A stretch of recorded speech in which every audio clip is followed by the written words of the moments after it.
네, 금요일의 코너입니다. 이세라의 네일 아트 시작해 보겠습니다. 이세라 작가입니다. 안녕하십니까? 안녕하세요. 저 혼자 여름이네요. 네.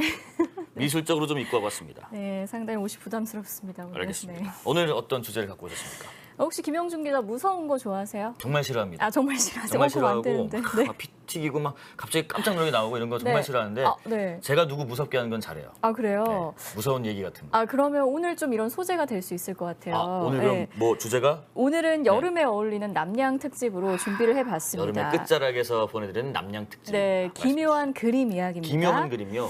네, 이런 뭐 무서운 작품들이 대체 왜 만들어졌고 예. 어떤 의미가 있는지 네. 그런 의미까지 좀 이야기를 나눠보도록 네, 하겠습니다. 이방원님께서 굿세라세라 하시고 소드님 네일아트 하시고 굿케이님 부담스럽대 크크크 하시고 시작하시죠. 이 그림은 뭔가요? 네, 첫 번째 어이구 작품인데요. 깜짝이야. 네, 무섭죠. 뭘 네, 뜯어먹고 있는 건지 모르겠네요. 네네. 고야의 아들을 잡아먹는 사투르누스라는 작품입니다. 아들을 잡아먹는 사투르누스. 네. 뭐 일단 고야라는 작가에 대해서 먼저 이야기를 좀 드려야 될 것 같은데요. 예. 이 작가는 스페인 화가이고 살아생전에 굉장한 좀 화가로서 성공을 거뒀던 그런 사람이기도 합니다. 네. 나이 43살에 뭐 왕의 전속 화가로 왕실에 들어가기도 했고요. 네. 지금 이 사람인데요. 고야의 자화상이거든요. 이분이 고야예요? 맞습니다. 네, 나이 한 50 정도, 50대 초반 정도가 됐을 때 그려졌던 자화상인데 예. 이때 당시 이미 고야는 화가로서 전성기를 누리고 있었던 시기이기도 하고요. 한편으로는 자기 인생에서 가장 큰 좀 시련을 겪었던 그런 시기이기도 해요. 네. 갑자기 이제 청각을 잃게 되거든요, 고야가. 이분이요? 네, 어느 날 갑자기 뭐 지방으로 여행을 갔다가 원인을 알 수 없는 두통에 시달리다가 청각을 완전히 상실을 하게 됩니다. 그러면은 아까 뭐 아들을 뜯어먹는 네, 뭐라 그랬죠? 사투르누스. 아들을 잡아먹는 네. 사투르누스 작품. 이것도 혹시 뭐 청각을 잃고 그렇게 막 네. 아프고 그런 뭐 좀 안 좋은 시기에 감성을 가지고 그린 작품인가요? 네, 뭐 그렇게 이제 볼 수도 있을 네. 것 같아요. 사실 청각을 잃고 나서 고야의 그림이 조금씩 어두운 색채를 띠기 시작했던 것도 사실인데요. 네. 근데 이 작품은 이제 청각을 잃고 한참 뒤에 고야 말년에 그려졌던 작품이거든요. 뭐 청각을 상실했다고 해서 고야가 곧장 저런 좀 기묘하고 무서운 그림만 그렸던 것은 아니고 네네네. 그 뒤로도 왕실 화가로 여러 해 동안 활동을 하기는 했었습니다. 네, 그러다가 나이 70이 넘어서 이 고야가 호련히 궁을 떠나서 궁 밖에서 이제 집 한 채를 매입을 해요. 근데 이 집이 공교롭게도 그 전에 살던 사람이 농인이었어서 예. 귀머거리의 집이라고 사람들에게 불렸던 집이었고 이 귀머거리의 집에 칩거를 하면서 고야가 네. 온통 이 집의 벽을 검은색 물감으로 칠하고 네. 이 벽을 캔버스 삼아서 그 위에 그림을 막 그리기 시작합니다. 이때 그려진 그림들은 고야의 생전에는 발표된 적이 없고요. 고야의 사후에 발표가 되는데 네. 총 14점이 발견이 됐고 사람들이 후에 이 그림들을 이제 블랙 페인팅, 검은 그림들 연작이다라고 이름을 붙였습니다. 네네. 조은님, 왜 위대한 예술가들은 저렇게 삶이 고통스러울까 하시고요. 근데 아까 그 제목에 아들을 잡아먹는 사투르누스. 네. 사투르누스가 누구인가요? 네, 이 사투르누스는 그리스 로마 신화의 크로노스를 의미하는데요. 네. 크로노스는 아버지를 몰아내고 자기 스스로 왕위에 올랐던 사람, 이 신이에요. 근데 나중에 이제 그렇게 왕이 되고 나서 자기의 자식들도 자기를 똑같은 방식으로 몰아내고 왕위에 오를까 봐 무서워서 자식을 낳는 족족 이 자식들을 잡아먹습니다. 네, 지금 그 장면을 그린 모습이거든요. 저랑 같은 고씨다 하시는데 스페인 사람이랍니다. 네. 근데 고야가 왜 하필 저 장면을 집어넣었을까? 그것도 궁금합니다. 그렇죠. 이제 거기에 대해서는 좀 여러 가지 설이 있는데요. 예. 일단 고야는 이 호세파라는 여인과 결혼을 해가지고 한 40년 동안 해로를 해요. 근데 이 호세파가 사망할 때까지 굉장히 많은 유산과 사산을 반복을 하는데 살아서 태어난 아이는 자식은 네. 7명이었지만 그중에서 성인이 될 때까지 살아남은 자식은 단 1명에 불과했다라고 합니다. 네.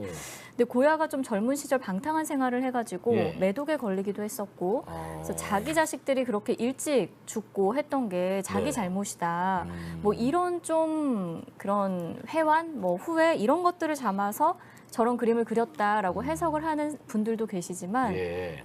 저 개인적으로는 그건 약간 조금 낭만적인 해석인 것 같아요. 네네. 왜냐하면 고야라는 사람 자체가 뭐 지나간 일을 후회하거나 뭐 회한해졌거나 이런 인물이라기보다는 굉장히 야심만만한 인물이기도 했고 네네. 뭐 죽는 날까지 굉장히 끊임없이 앞으로 나아가고자 하는 욕망이 있었고요. 네. 죽는 날까지도 창작욕에 사로잡혔던 사람이기 때문에 그런 해석은 조금 맞지 않는 것 같습니다. 또 계속 이어가시네. 소드님, 네. 스페인 고씨, 스페인 사람이라니까요. 밀라디오프님, 고씨, 반고흐, 반씨. 그만하시고요. 네. 자, 다음 작품들. 네. 이것도 고야의 작품이네요. 네. 마녀의 연회. 네. 아까 제가 벽을 캔버스 삼아서 귀머거리의 집에서 네, 그림을 그렸다라고 하면서 그게 검은 그림들 연작이라고 했잖아요. 네. 사투르누스도 그 그림 중에 하나이고 지금 보고 계시는 이 그림들도 그 검은 그림들 연작 중에 하나예요. 근데 이 나중에 이제 집주인이 고야 사후에 이런 그림들을 발견을 하게 되는 건데 예. 이런 검은 그림들 연작을 보면 네. 고야가 이 검은 그림 연작을 통해서 사람의 마음속 깊이 자리한 어떤 보편적인 불안이나 두려움이나 예. 이런 것들을 표현하고 있다라는 생각이 더 강하게 좀 듭니다. 고야의 이거는 개라는 작품이고 이것도 역시 네. 그런 작품들 연작들 네, 어두운 맞습니다. 검은 그림들. 네. 다가오는 이님 이세라 작가님 후속책 출간은 언제 되나요 하는데 출간 계획 있으세요? 이제 세 번째 책을 쓰고 있습니다. 쓰고 있다고 합니다. 네, 감사합니다. 자, 이 작품 쭉 봤습니다. 연작들 네. 고야의 마녀의 연회하고 네. 고야의 개라는 작품. 네, 아들을 잡아먹는 사투르누스까지 좀 봐봤습니다. 작품 설명 조금 더 해주실까요? 네. 네네. 두 번째 작품으로 한번 그럼 넘어가 볼게요. 지금부터는 이제 뭐 끔찍한 거를 잘 못 보시는 분들은 잠깐 이제 좀 눈을 가리셔야 될 수도 있는데요. 그 정도로 끔찍한 건가요? 네.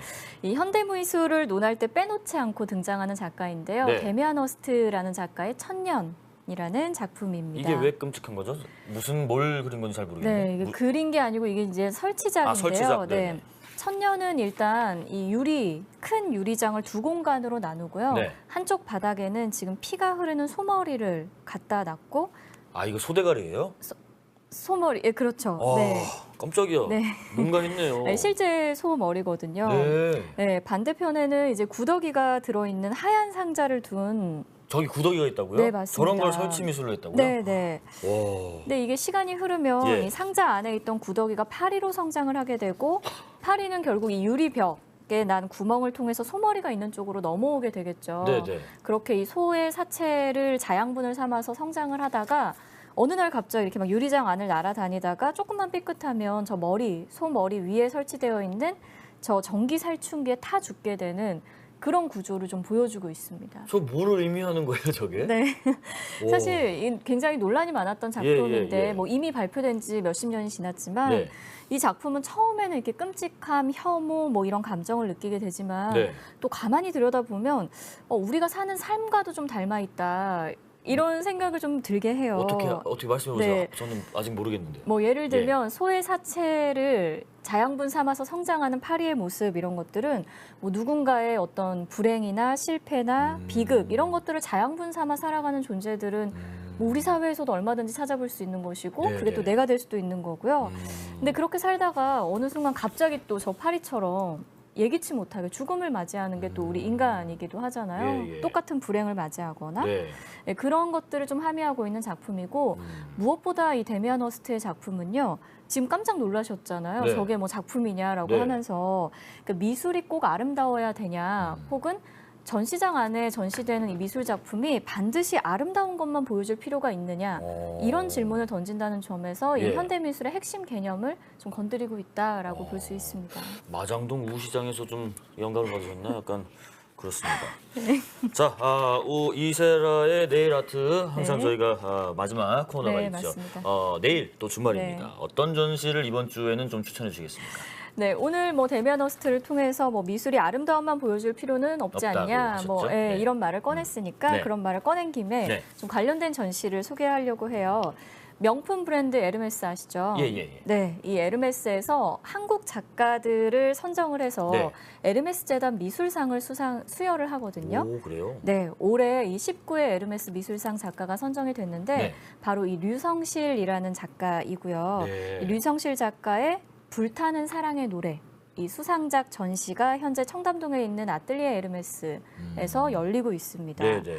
이 전시 저는 너무너무 참 유쾌하고 재밌게 봤는데 이 작가가 가상의 인물, 지금 저기 나와 있는 남성분인데요. 예, 예. 가상의 인물인 이대왕을 창조해서 이 사람의 사업 연대기를 보여줘요. 네. 이 저 이대왕이라는 인물은 코로나 전에는 대왕 트래블이라는 여행사를 좀 운영을 했던 사람이고 순진한 어른들한테 좀 퇴폐 효도 상품을 팔았던 그런 사람인데 네. 코로나 때문에 여행이 힘들어지니까 갑자기 주 업종을 바꾸게 됩니다. 네네. 애견 상조 회사라는 걸 차려요. 애견 상조회사. 네. 네네. 애견이 사람보다 생애 주기가 짧아서 회전율이 좋기 때문이다. 그러니까 오. 돈을 더 많이 벌 수 있다라는 말을 하기도 하고 네. 물신주의의 끝을 보여주는 그런 인물이거든요. 그래서 이 전시의 하이라이트는 이 공주라는 반려견 지금 나와 있는 저 반려견을 화장하는 과정을 보여주는 영상이 하이라이트인데 네. 굉장히 이제 풍자의 끝을 보여주고 있기도 하기 때문에 한번 좀 즐겁게 봐보시면 좋을 것 같습니다.